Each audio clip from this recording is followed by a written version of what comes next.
Assalamualaikum warahmatullahi ta'ala wabarakatuh.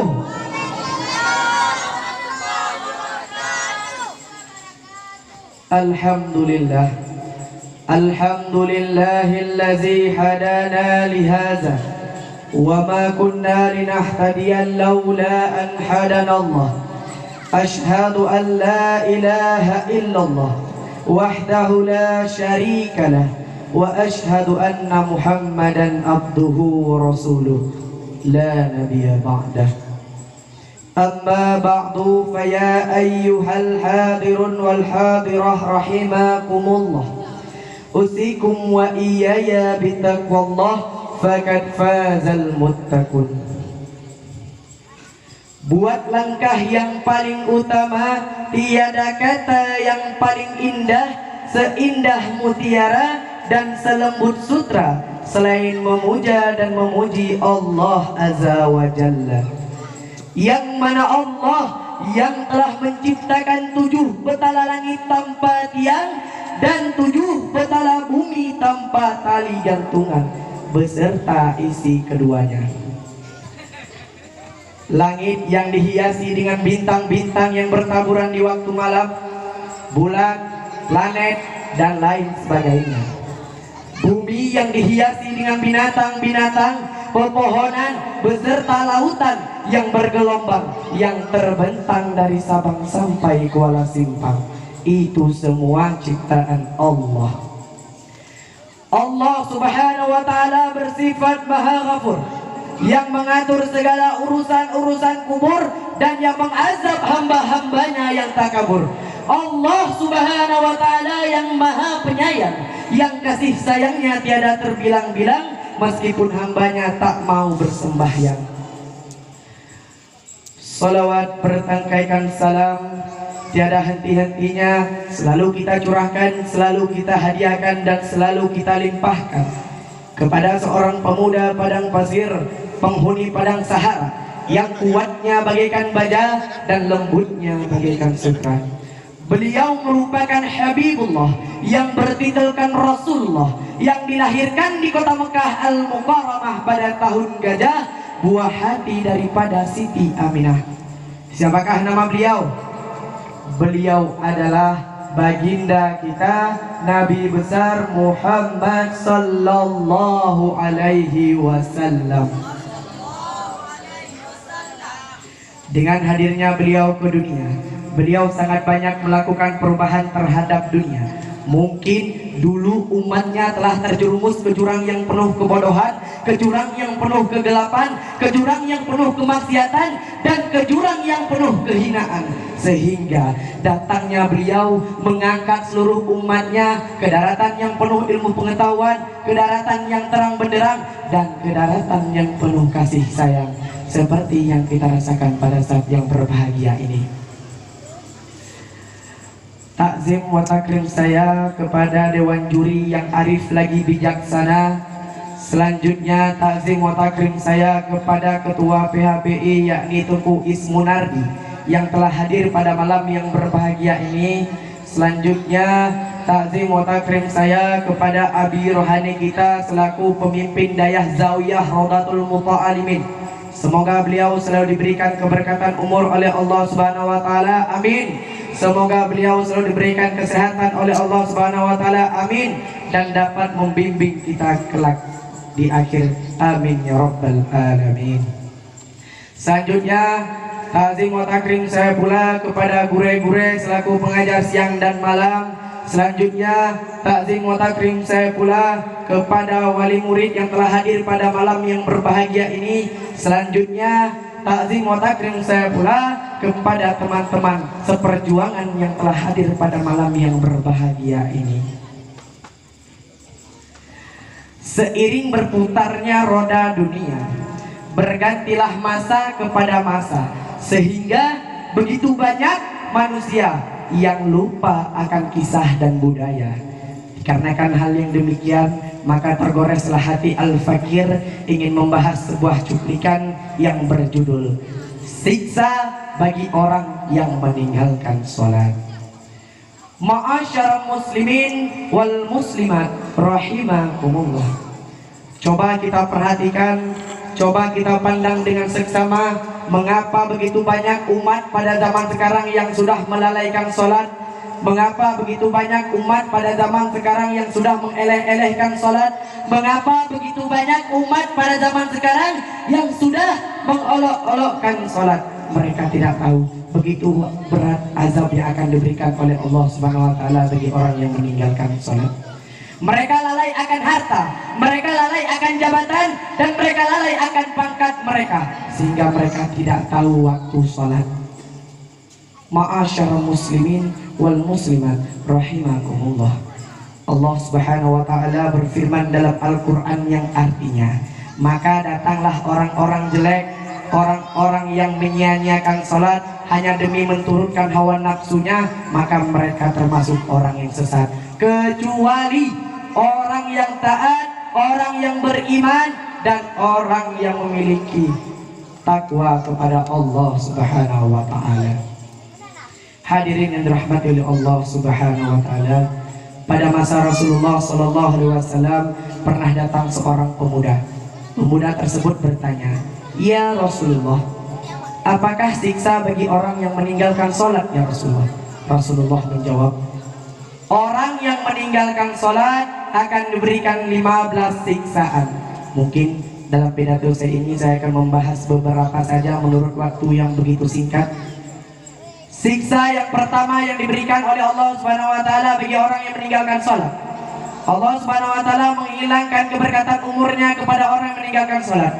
Maksud dihilangkan keberkatan umurnya bukan diberikan pendek umur, bukan. Diberikan panjang umur juga bukan. Jadi apa maksud dihilangkan keberkatan umurnya? Dia selama dunia tidak pernah melakukan hal-hal kebaikan kepada Allah Subhanahu wa taala. Selanjutnya siksa yang kedua, Allah Subhanahu wa taala menghilangkan keberkatan rezeki kepada orang yang meninggalkan sholat. Apa maksud menghilangkan keberkatan rezeki? Apakah kita menjadi miskin? Bukan. Apakah kita menjadi kaya? Juga bukan. Jadi apa maksud dihilangkan keberkatan rezeki oleh Allah Subhanahu wa taala? Selama di dunia dia memperoleh rezeki, tetapi tidak dipergunakan dengan hal-hal yang baik. Dia pergunakan dengan hal-hal yang buruk, seperti contoh berjudi, minum arak, minum tua, dan lain sebagainya. Selanjutnya siksa yang ketiga yang diberikan oleh Allah Subhanahu wa taala kepada orang yang meninggalkan salat, Allah Subhanahu wa taala menghilangkan aura wajahnya, aura soleh di wajahnya. Bagaimana maksud dihilangkan aura soleh di wajahnya? Contoh, kita melihat orang yang sering beribadah, orang yang ahli ibadah, dia, mohon maaf, dia orangnya hitam, contoh, dia orangnya jelek, tua, tetapi dalam hati kita senang melihatnya. Namun apabila kita melihat orang yang tampan, putih, tetapi dalam hati kita resah melihatnya, itulah orang-orang yang telah diambil aura solehnya oleh Allah Subhanahu wa taala. Selanjutnya siksa yang keempat yang diberikan oleh Allah Subhanahu wa taala, tidak dijamin oleh Allah Subhanahu wa taala akan Islam kepada dia. Kenapa?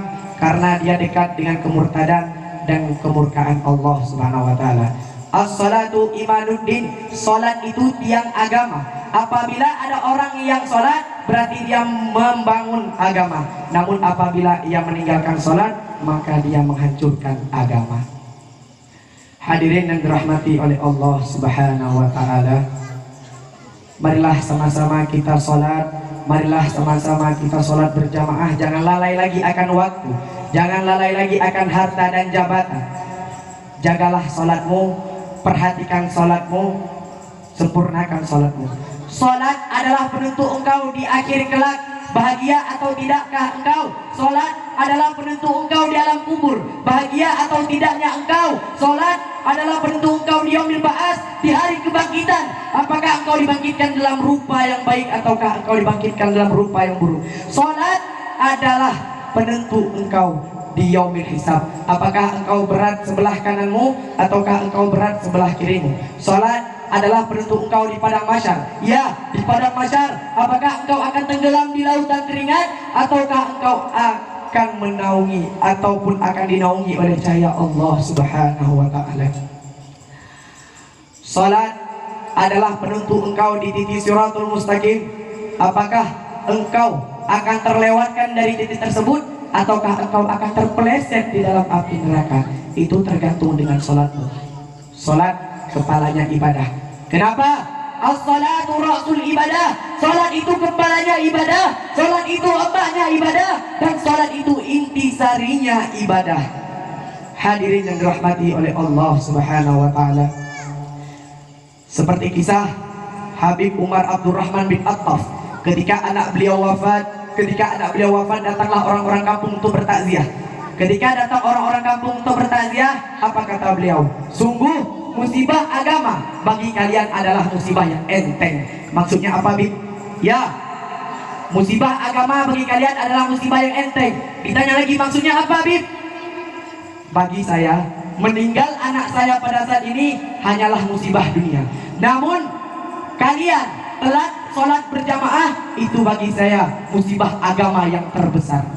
Tingkat kita telat sholat berjamaah saja, kita telah mendapatkan musibah agama yang begitu besar. Selanjutnya, apabila kita tidak melaksanakan sholat, kita begitu hina di mata Allah, kita begitu hina di sisi Allah. Seperti kisah pula pada masa Rasulullah pernah datang seorang pemuda.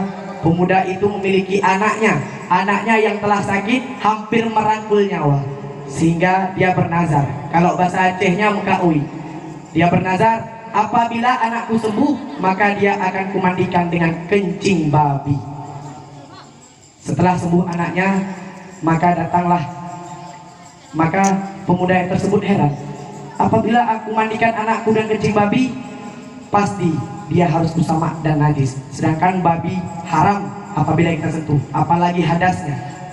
Lalu dia pergi kepada Rasulullah dan bertanya, ya Rasulullah, aku pernah bernazar ya Rasulullah, apabila sembuh anakku akan kumandikan dia dengan kencing babi ya Rasulullah. Kata Rasulullah, gampang, kau pergi saja ke rumah orang yang tidak pernah sholat, itu air hujan yang jatuh dari gentengnya kau tahan, kau tampung, itu sama juga dengan kencing babi.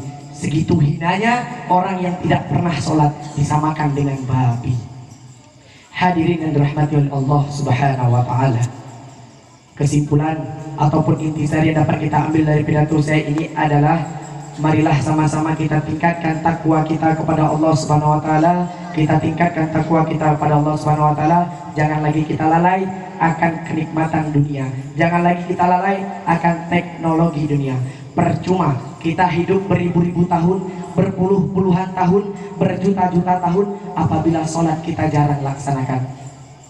Seperti lagu yang dikarang oleh Ustadz Uje yang saya ingat, sepohon kayu daunnya rimbun, lebat buahnya serta bunganya, walaupun hidup 1000 tahun, kalau tak sembahyang apa gunanya? Walaupun hidup 1000 tahun, kalau tak sembahyang apa gunanya? Semoga dengan pidato-pidato saya tadi dapat berubah ataupun dapat hijrah. Mungkin dulu kita malas dalam beribadah, sekarang rajinkanlah beribadah. Mungkin dulu kita lalai dengan game yang telah viral di tahun ini, maka kita harapkan jangan lagi lalai.